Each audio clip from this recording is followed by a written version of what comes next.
وہاں پہ خورد و نوش کا اہتمام نہیں ہے، کھانے پینے کا اہتمام نہیں ہے۔ اب یہی سوچ و فکر تھی، اس نے کہا کوئی بات نہیں، آپ سامان لے جاؤ۔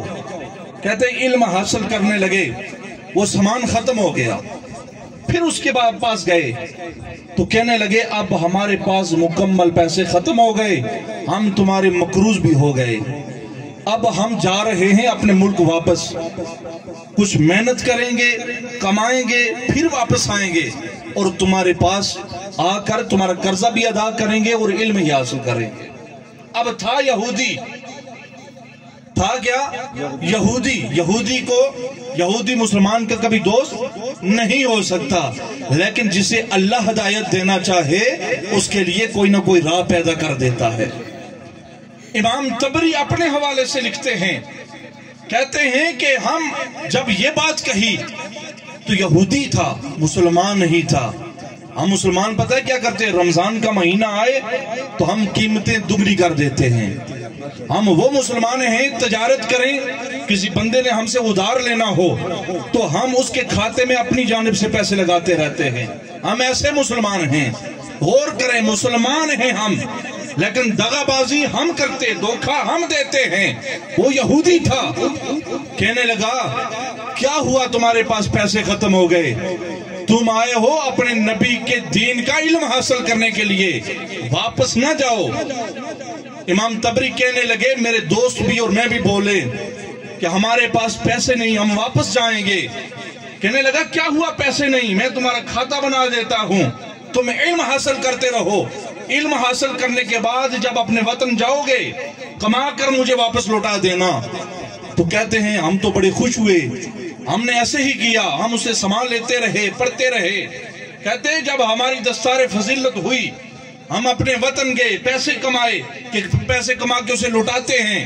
کہتے جب تھوڑے پیسے ہمارے پاس ہو گئے تو ہم سارے مل کے پھر اس کے پاس گئے، ہم نے جا کے کہا اے یہودی ہم نے تم سے سامان لیا تھا، یہ ہم اس کے پیسے لوٹانے آئے ہیں۔ وہ کہنے لگا کون سے پیسے؟ کہنے لگے تمہارے پاس کھاتا بنا ہے۔ اس نے کہا کون سا کھاتا؟ پریشان ہو گئے، کہنے لگے اتنا عرصہ تم سے سامان لیتے رہے۔ کہنے لگا میں نے کوئی کھاتا بنایا ہی نہیں، تم علم حاصل کرنے کے لیے آئے تھے اپنے نبی کا، میں اپنے نبی کا ماننے والا ہوں، لیکن میں اپنے نبی کو مانتا ہوں، تم میرے نبی کو بھی مانتے ہو، میں نے تمہارا کھاتا ہی نہیں بنایا، جاؤ تم نے علم حاصل کر لیا، اس کی اشاعت کرتے جاؤ۔ وہ کہتے ہیں امام طبری ہم اپنے مدرسے میں گئے لیکن وہاں سے واپس پلٹ آئے۔ کہتے کچھ عرصے کے بعد میں مکہ اللہ نے موقع دیا، عمرہ کے لیے گیا، طواف کرتے ہوئے دیکھا کہ وہ یہودی میرے آگے آگے جا رہا ہے، وہ یہودی میرے آگے آگے جا رہا ہے، میں اس کو حیرانگی سے دیکھ رہا ہوں، میری طرف دیکھ کے رک گیا، کہنے لگا کیا تعجب ہے؟ میں نے کہا مجھے پہچانتے ہو؟ میں نے کہا، اس نے کہا ہاں ہاں پہچانتا ہوں۔ کہا میں کون ہوں؟ کہا وہی ہو جس کے کھاتا نہ بنانے کی وجہ سے میں امت مسلمہ کے کھاتے میں آ گیا ہوں، جس کا کھاتا میں نہیں بنایا۔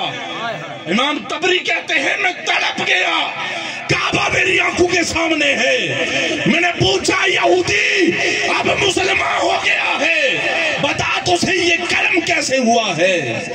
کہنے لگا جب تم مجھ سے پلٹ کے گئے مجھے کہہ رہے تھے نا میرا کھاتا دکھاؤ، میں نے کہا علم والوں کا کھاتا نہیں ہوتا، جب تم چلے گئے رات کو میں سویا، جب آنکھ کھلی کملی والے آقا تشریف لائے، کہنے لگے وہ شخص جس نے میرے غلاموں کا کھاتا نہیں بنایا تو غیر مسلموں کے کھاتے میں کیوں جاتا ہے؟ میرے کھاتے میں آ جا۔ نعرہ تکبیر، نعرہ رسالت، عظمت و شان مصطفیٰ، عنوان سنت۔ وہ کہنے لگا حضور نے کہا میرے کھاتے میں آ جا، کلمہ پڑھایا، مجھے مسلمان کر دیا۔